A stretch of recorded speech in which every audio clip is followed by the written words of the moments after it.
was as it is now. And the old grey lady who lives in the sky was plucking her white geese for the solstice feast.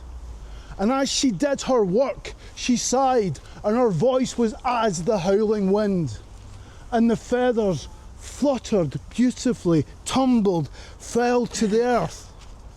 And children looked out of the window and said, "Look, snow, snow for Christmas." And soon the grass and the trees were covered in a warm white blanket. The naked beech trees stretched out their boughs and caught the flakes in the nets of twigs. And the birch trees stood like frozen fountains, incredibly beautiful. At one side of the wood, there was a little grove of fir trees, very young, and very soon their skirts were white with snow crystals. But among them there was a very special tree, for it had a secret close to their heart. It was a little nest, trim and perfect, that it kept covered so no snow got into it. In the spring, a speckled thrush had come to live amongst its boughs. And the little fir tree loved the music of the thrush, and it moved its boughs to it. And it protected the eggs as best it could, and it guarded the nestlings until they were big enough to fly away. But now, there was no bird in the little nest. And the little fir tree said to itself, "Perhaps a winter bird will come, white and dazzling.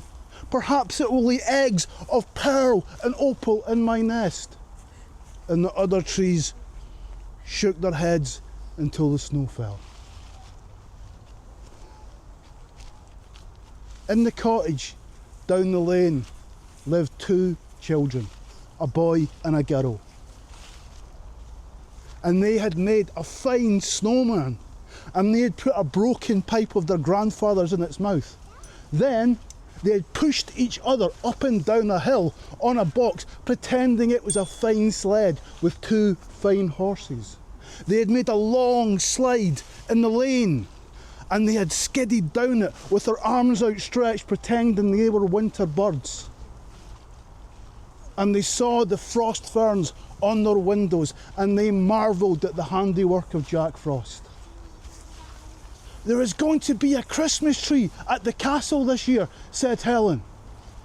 "It's going to be all a-dazzle with lights and things," said John. "Such things are not for us. They are too expensive. You two will have a pair of boots apiece. And if you've been good, Father Christmas, Santa Claus, might leave something in your stocking." And their mother sighed as he said this, for she knew how hard it was to manage these days. The grandfather smiled and looked into the father, as if he had some secret of his own. That night he left the house and walked to the small grove of fir trees, and he peered into them like a wise old owl looking for a best place to stay. He judged the trees. One was too big, one too small, one too bushy, one too scraggy. Then he saw the little fir tree that stood like a fairy standing on one leg with a dress made of snow crystals. And he said, "That's the tree. That's the tree for us."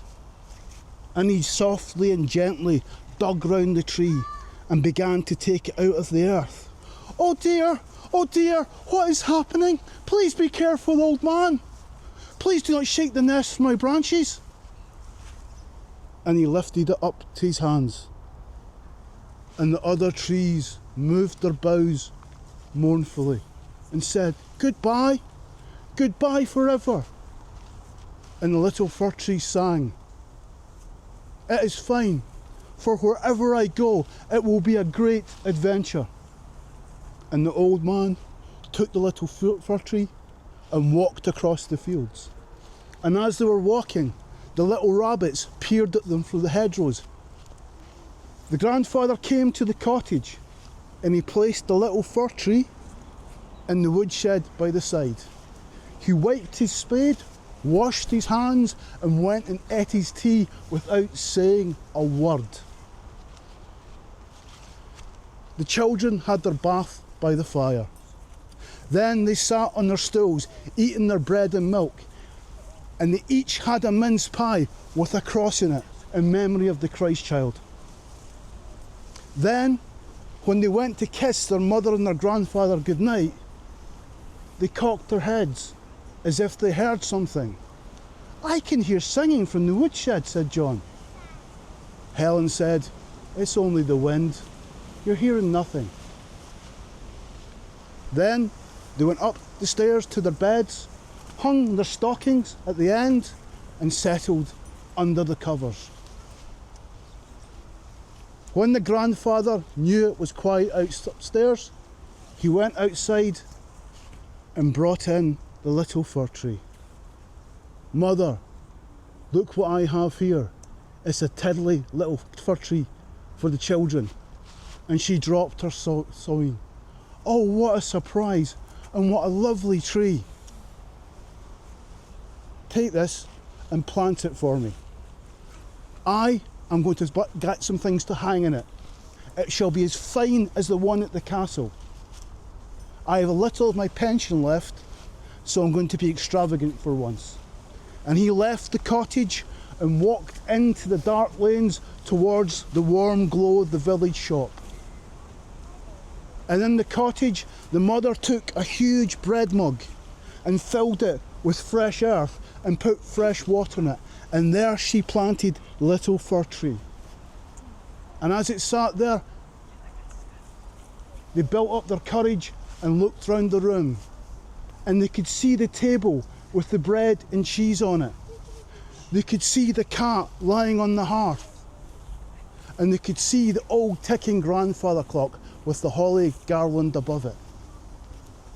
And the mother sat sewing, and she heard a tiny singing sound, and she knew that was a little fir tree chanting its woodland song. Soon the grandfather came back with a big brown paper parcel and bulging pockets. And he came into the room, and out of the brown paper parcel he took gold and blue and red little balls to hang on the tree. There was a silver glass trumpet. There were 4 glass bells with little clappers that tinkled like icicles. There were 2 gold roses, and also there were streams of silver tinsel that looked like falling water when they hung it on the tree. And when they dressed the tree, they stood back and looked and knew they had something special amongst them, because they had this tree straight from the forest where it had been dreaming its dream for the past 2 years. Then the grandfather took a tiny little Dutch doll the size of his fingernail and put it on the top of the tree with a wisp of tinsel. Then he took a glass bird with a white body and a silver beak and silver feet and put it in the nest. And from his bulging pockets he took 2 oranges and 3 rosy apples. And they both stood back and looked at the tree. That Christmas Eve, the tree sat in the middle of the room and heard the tick of the clock, heard the chink of the dying fire, and heard the chirrup of the cricket who lived under the hearthstone. And then dawn came, and the mother came downstairs and set the fire again, and the light was reflected once more on the little tree's branches. And then a patter of feet was heard upstairs, and laughter, and the 2 children burst through the door. "Merry Christmas! Merry Christmas!" And they gasped to see the little tree standing in the middle of the room, looking as demure as a little girl in her first party frock. "A Christmas tree! A Christmas tree! Look, look, it has a doll on top of it," said Helen. "Is that for me?" And John said, "It has a nest within it, and it even has a bird with it." And they both danced round the tree singing. And the grandfather said, "Look into the bird's nest. see if it has any eggs. And John reached into the nest and pulled out 2 silver coins. That was a day the little Christmas tree would never forget. It stood in the middle of the festivities and heard all the Christmas songs. It hummed gently when it heard the church bells come across the village green. "John, can you hear singing once more?" But Helen said, "It's just the wind through the keyhole. Trees can never sing." A few days later, the old man picked up the tree and carried it back to the grove. He gently uncovered the hole and placed the little fir tree's roots deep down and patted the earth down so it stood proud amongst its neighbours. "Tell us again, tell us again, tell us again." After the little fir tree had told the story for 100th time, "Tell us again. Did you really have a white bird in your nest? Did you really have bells on your boughs? Did you really, really have a little doll on top of you? Tell us again." So the little fir tree told the story of Christmas one more time. But the bird never sang at all. I should be glad when my thrush returns next spring. The bells did not sound as sweet as the bluebells in the spring in the woods, and the rose had no scent at all. But it was a beautiful Christmas, and I was very, very happy.